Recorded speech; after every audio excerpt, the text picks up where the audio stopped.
اللہ قرآن مجید میں ارشاد فرماتا ہے چہ بجبی ہوئے، آپ کے چہرے پہ جو اثرات ابھرے، وتولا،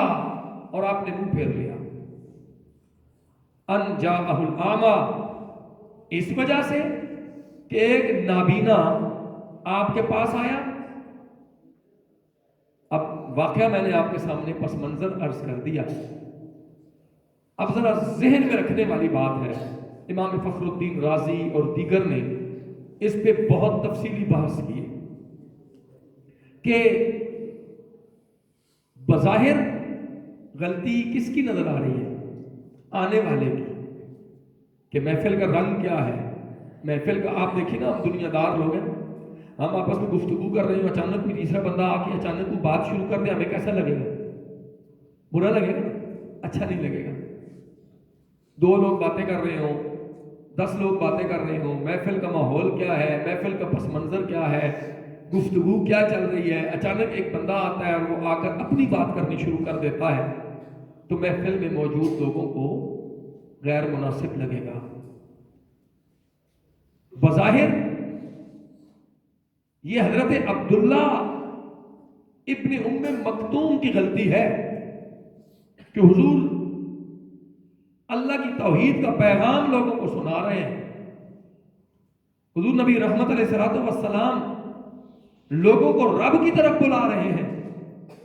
لیکن باہر سے آنے والے ایک شخص نے محفل کے رنگ کو، محفل کے ماحول کو سمجھے بغیر انہوں نے اپنی بات شروع کر دی ہے، اور جس پر حضور نبی رحمت صلی اللہ علیہ وآلہ وسلم کی چہرہ اقدس پہ، پیشانی اطہر پہ جو اثرات ظاہر ہوئے، رب تعالی نے اس کا ذکر فرما دیا۔ اور اس کی حکمت کیا ہے؟ ایک سب سے پہلی حکمت، اللہ تعالیٰ اپنے محبوب کی تربیت فرما رہا ہے کہ اے میرے محبوب، یہ جو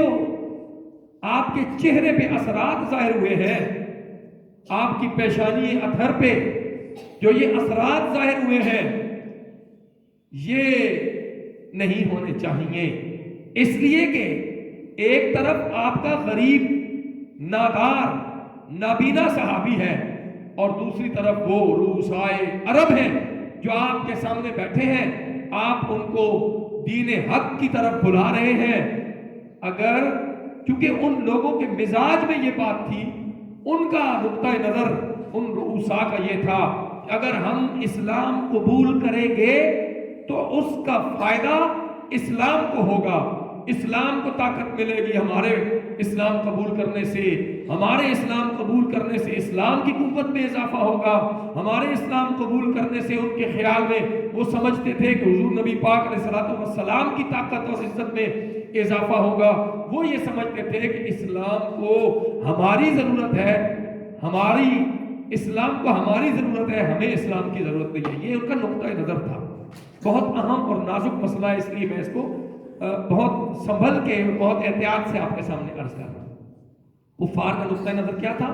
ہم اگر مسلمان ہوں گے تو اس سے اسلام کو عظمت ملے گی اور پیغمبر اسلام کی بڑائی میں اضافہ ہوگا، جبکہ حقیقت بالکل بھی اس کے برعکس تھی۔ اللہ کے محبوب علیہ الصلوۃ والسلام کی چہرہ اقدس پہ جو آثار ظاہر ہوئے، رب تعالیٰ نے قرآن بنا کے نازل کر دیا کہ اے محبوب، اس موقع پہ ان لوگوں کی اس غلط فہمی کا ازالہ کرنا بہت ضروری ہے، غلط فہمی کو دور کرنا بہت ضروری ہے۔ اگر یہ سمجھتے ہیں کہ ہماری وجہ سے اسلام کو طاقت اور قوت ملے گی، اگر یہ سمجھتے ہیں ان کی وجہ سے اسلام کی عظمت میں اضافہ ہوگا، اگر یہ کفار سمجھتے ہیں ان کے اسلام قبول کرنے سے پیغمبر اسلام کو طاقت اور قوت ملے گی، تو اے میرے محبوب، ہم نے یہ جملے اس لیے نازل کر دیے ہیں تاکہ ان لوگوں کی اس غلط فہمی کو دور کر دیا جائے کہ اسلام کو ان کی ضرورت نہیں ہے، بلکہ کائنات کے آخری آدمی تک جو لوگ آئیں گے ان کو اسلام کی ضرورت ہے، تاکہ وہ رب کے قریب ہو سکے، تاکہ وہ قرآن کے قریب ہو سکے، تاکہ وہ اسلام کے پیغام کو سمجھ کر اس پر عمل کر کے اپنی دنیا اور آخرت کو وہ بہتر بنا سکے۔ یوں سمجھئے اللہ تعالیٰ نے قیامت تک کے آنے والے بڑے بڑے لوگوں کو، خواہ وہ بادشاہ ہوں، خواہ وہ عام لوگ ہوں، خواہ وہ غرور اور تکبر سے بنے اور بھرے ہوئے لوگ ہوں، رب نے سب کے لیے یہ پیغام دیا ہے کہ نہیں، میرے محبوب کے بارگاہ میں جو ادب سے آئے گا، جو خلوص سے آئے گا، جو للہیت سے آئے گا، جو خالص میری رضا کے لیے آئے گا، میرے نزدیک عزت اور عظمت اس کو حاصل ہے۔ اگر اس کے مقابلے میں اگر کوئی طاقتور آتا ہے، کوئی غرور و تکبر کا گھمنڈی آتا ہے، اگر کوئی بہت طاقت والا آتا ہے، جس کے پاس دولت ہے، جس کے پاس مال ہے،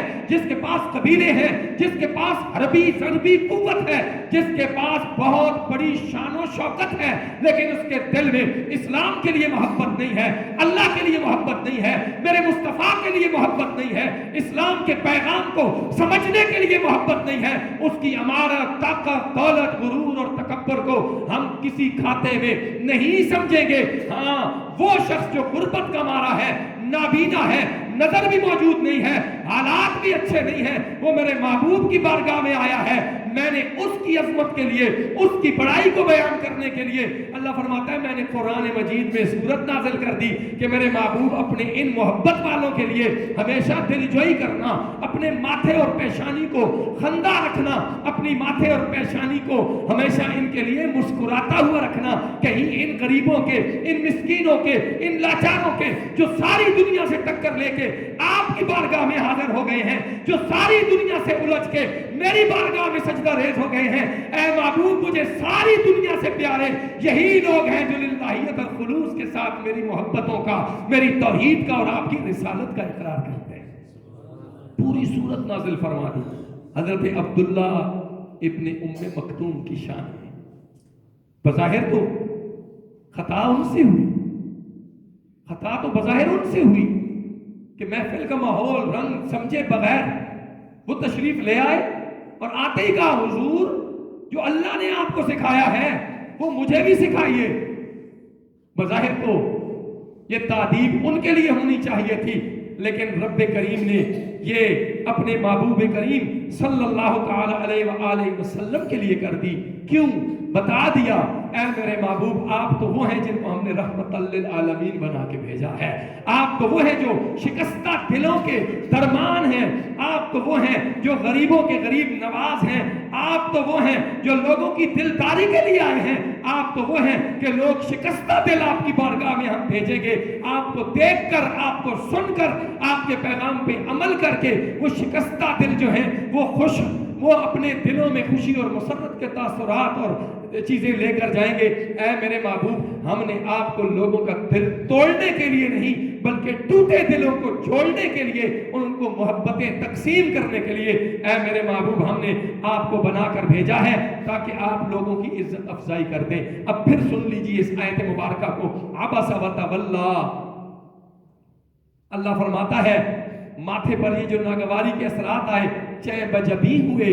اور وتولی، منہ پھیر لیا، ان جاءہ الاعمی، اے میرے محبوب جب آپ کی بارگاہ میں یہ عبداللہ ابن مکتوم آئے تو آپ کو ناگوار گزرا، آپ نے اپنا چہرہ اقدس دوسری طرف کیا، وما یدریک لعلہ یزکا، آپ کیا جانے کہ یہ آپ کے پیغام کو جو آپ سے پوچھ رہا تھا یہ اس کو سن کر پاکیزہ تر ہو جاتا، او یذکر فتنفعہ الذکریٰ، اللہ فرماتا ہے یا یہ غور و فکر کرتا تو یہ نصیحت اسے بہت زیادہ نفع پہنچاتی، فائدہ پہنچاتی۔ اب ذرا غور کیجئے، رب تعالی یہاں بھی اس طرف متوجہ کر رہا ہے کہ عبداللہ ابن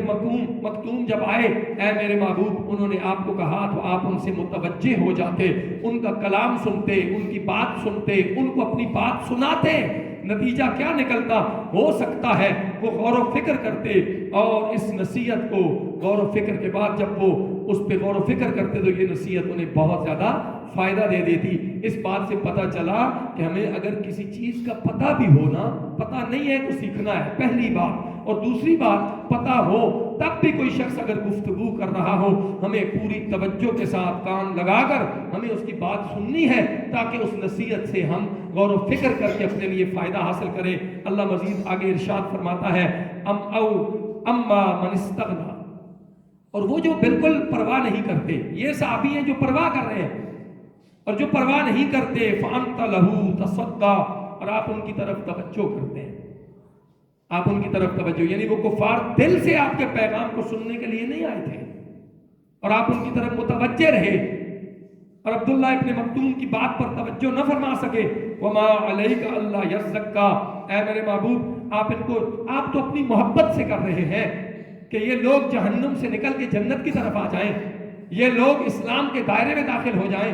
یہ لوگ کفر و شرک کی پستیوں کو چھوڑ کے اسلام کی بلندیوں کی طرف آ جائیں، یہ اپنے آپ کو بڑائیوں کی طرف لے آئیں، یہ اپنے آپ کو اللہ کی طرف لے آئیں۔ لیکن اے میرے محبوب آپ کی ان کوششوں سے تو کوئی انکار ہے ہی نہیں، کائنات میں کوئی کر ہی نہیں سکتا، لیکن اے میرے محبوب اگر آپ ان کو پیغام دے دیتے ہیں اور یہ پیغام قبول نہیں کرتے تو ہم آپ پر کوئی ضرر نہیں ہے، آپ سے کوئی پوچھ تاچھ نہیں ہے، آپ نے اپنی ذمہ داری پوری کر دی۔ وَأَمَّا مَنْ جَاءَكَ يَسْعَىٰ، اور وہ جو آپ کے پاس دوڑتا ہوا آیا ہے وہ صحابی، وَهُوَ يَخْشَىٰ، اور وہ اللہ سے ڈر بھی رہا ہے۔ ایک طرف یہ کفار ہیں جن کے دل میں اللہ کا ڈر بھی نہیں ہے، ظاہری طور پر یہ ویسے آپ کے ساتھ تو بیٹھے ہوئے ہیں لیکن ان کے دل میں ڈر اور خوف اللہ کا نہیں ہے۔ وہ دوسرا وہ جو عبداللہ ابن مکتوم صحابی دوڑتے ہوئے آئے اور اس کے دل میں اللہ کا ڈر بھی ہے، فَأَنْتَ عَنْهُ تَلَهَّىٰ، آپ اس سے بے رخی پر برتتے ہیں۔ کَلَّا إِنَّهَا تَذْكِرَةٌ، ایسا نہیں ہونا چاہیے، یہ تو نصیحت ہے، یہ تو نصیحت ہے۔ فَمَنْ شَاءَ ذَكَرَ، پس جس کا جی چاہے اس نصیحت کو، اللہ کے اس پیغام کو قبول کر لے۔ فی صحف مکرمہ، یہ قرآن مجید کی تعریف ہو رہی ہے، یہ جو اللہ کا قرآن ہے، یہ جو تذکرہ ہے، اللہ رب العزت ارشاد فرماتا ہے یہ ایسے صحیفوں پہ لکھا ہوا ہے جو انتہائی مکرم ہیں، انتہائی عزت والے ہیں، مرفوعۃ مطہرہ، جو انتہائی بلندی والے اور پاکیزہ تر ہیں، بِأَيْدِي سَفَرَا، ایسے کاتبوں کے ہاتھوں لکھے ہوئے ہیں، کرام بررہ، جو بڑے نیک اور بڑے برگزیدہ ہیں، یعنی فرشتوں نے اس قرآن کو لکھا ہے، فرشتوں نے اس چیز کو لکھا ہے۔ آج یہاں تک کہ انشاءاللہ ہم اس گفتگو کا اختتام کرتے ہیں۔ اس سورہ مبارکہ میں اللہ تعالیٰ نے اپنے نبی کی تربیت فرمائی ہے۔ آخری بات آج کی کہ یہ سورہ مبارکہ، بعض لوگوں نے کہا جملہ میں احتیاط کے ساتھ ہی کہہ رہا ہوں لیکن سمجھانا ضروری ہے عقیدے کو، بعض لوگوں نے کہا جی کہ اللہ نے نعوذ باللہ اللہ تعالیٰ نے ڈانٹا ہے اپنے نبی کو، اس میں وہ اللہ چاہے جو چاہے کر سکتا ہے، وہ رب ہے، خالق ہے حضور کا بھی خالق و مالک تو اللہ ہی ہے۔ لیکن یاد رکھیے یہ عقیدہ کبھی بھی نہیں رکھنا ہے۔ اللہ تعالیٰ نے اپنے محبوب کی تربیت فرمائی ہے کہ اے محبوب یہ نہیں ہونا چاہیے۔ اللہ کے محبوب صلی اللہ علیہ وسلم اس بات کو ہمیشہ اپنے ذہن میں رکھتے تھے۔ بلکہ میں ایک جملہ آپ کے سامنے عرض کر دیتا ہوں، اللہ کے محبوب اس چیز کو جو اللہ نے تربیت فرمائی اپنے محبوب کی، کس قدر اس کو مقدم رکھتے کہ حضور نبی پاک علیہ السلام ان آیات کے نزول کے بعد عبداللہ ابن مکتوم جب بھی کبھی حضور کے پاس حاضر ہوتے تو حضور پتہ ہے کیا فرماتے؟ حضور فرماتے مرحبا اے وہ آدمی جس کے بارے میں میرے رب نے مجھے عطاب فرمایا ہے۔ ذرا دیکھیے، عطاب کہتے ہیں نصیحت کے معنوں میں استعمال ہوتا ہے، سیکھنے کے معنوں میں۔ آپ خفا نہیں ہوتے تھے، آپ عبداللہ کو کہتے تھے مرحبا اے وہ شخص جس کی وجہ سے میرے رب نے مجھے عطاب فرمایا ہے، میرے رب نے مجھے نصیحت کی ہے، میرے رب نے مجھے تربیت فرمائی ہے۔ اور پھر اس کے بعد پتہ ہے کیا پوچھتے؟ آپ ان کو پوچھتے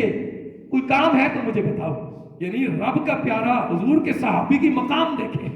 رب کے پیارے محبوب کے محبوبوں کا مقام دیکھیں، حضور کے پیاروں کے اور حضور کے جانثاروں کا مقام دیکھیں۔ آپ انہیں پوچھتے خوش آمدید جس کے وجہ سے اللہ نے مجھے عطاب کیا ہے، اور بتاؤ اے عبداللہ ابن ام مکتوم اگر کوئی تیری حاجت ہے تو بتاؤ مجھے۔ اور حضور نبی پاک علیہ السلام جب کبھی مدینہ طیبہ سے باہر تشریف لے جاتے، اپنی جگہ، اپنا قائم مقام، اپنا خلیفہ، اپنی مسلح امامت کسی کو حوالے کر کے جاتے تھے۔ اور پتہ ہے یہ نابینا صحابی تھے، 2 مرتبہ حضور نے مدینہ سے باہر تشریف لے جاتے ہوئے انہی عبداللہ ابن ام مکتوم کو اپنا نائب بنا کے مدینے میں چھوڑا تھا۔ ذرا دیکھ لیں مقام و مرتبہ، رب اپنے محبوب کے پیاروں کی بھی دلداری کرتا ہے۔ اگر ہم بھی اپنے محبوب سے پیار کر لیں گے تو اللہ تعالیٰ ہماری بھی عزت افزائیاں کرے گا۔ اور حضرت عمر فاروق رضی اللہ تعالیٰ عنہ کے دور میں ایک شخص کے بارے میں شکایت آئی کہ وہ اکثر صبح کی نماز میں یہی سورت پڑھتا ہے، اکثر یہی سورت ہے۔ تو قرآن یاد رکھیے، قرآن مجید جب آپ محبت رسول کے جذبوں سے عاری ہو کے پڑھیں گے نا، وہ قبول نہیں کیا جائے گا، کیونکہ وہ قرآن